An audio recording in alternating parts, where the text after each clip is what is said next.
Before going into the monuments of Paris, I decided that I'd like to give a little bit of background information about the history of Paris, the city itself. In the 3rd century BC, it was founded by the Celtic tribe, the Parisii, where it got its name, Paris.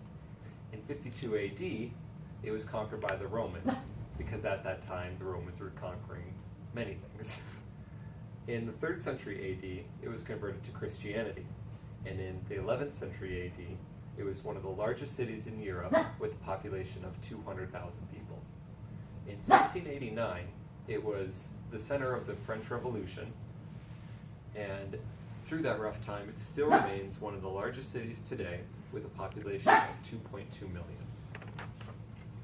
Paris is one of the grandest specimens of world culture that is still standing today.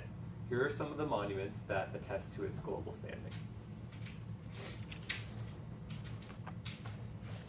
First off, we have the Eiffel Tower. It was created by Gustave Eiffel, of which it's named. In the 19th century, for the Paris Universal Exhibition, it was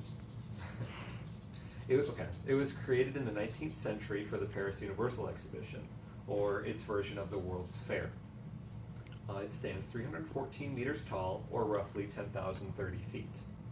Something that everybody might not know is that it was never intended to be permanent.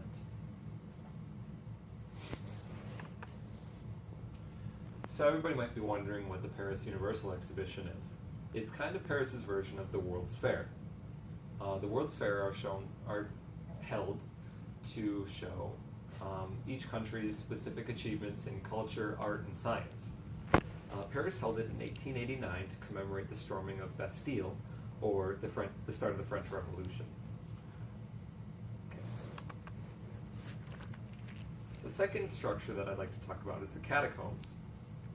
Before it became the catacombs and people were buried in it, it was the mines of Paris. But only about a third of the mines of Paris are actually used for burial. Before it was used for burial, however, it was used for mining limestone and gypsum. Limestone being used for the buildings and gypsum being used as plaster for the buildings. It was converted to a mine in the later half of the 18th century. It contains over 8 million people, and most of them are there because they could not afford land in the city because of the growing land value and the extremely fast rising population. So because of the catacombs, not many cities are able to be built very tall.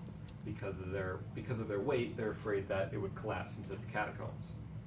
The catacombs stretch up to about 65 feet deep, so there's not much room to build the foundation of tall buildings. The last structure in Paris is the Louvre. It was built in the 12th century as a fortress. By Philip II. Built on the west wall, contrary to the belief that it was built in the center.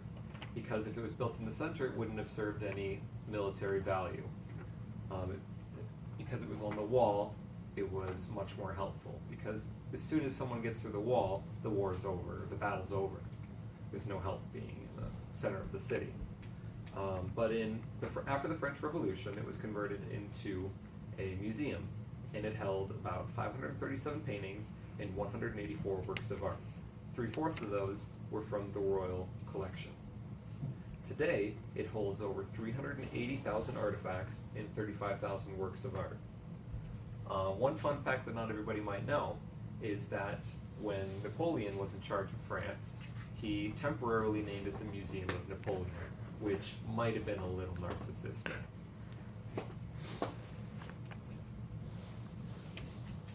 Alright.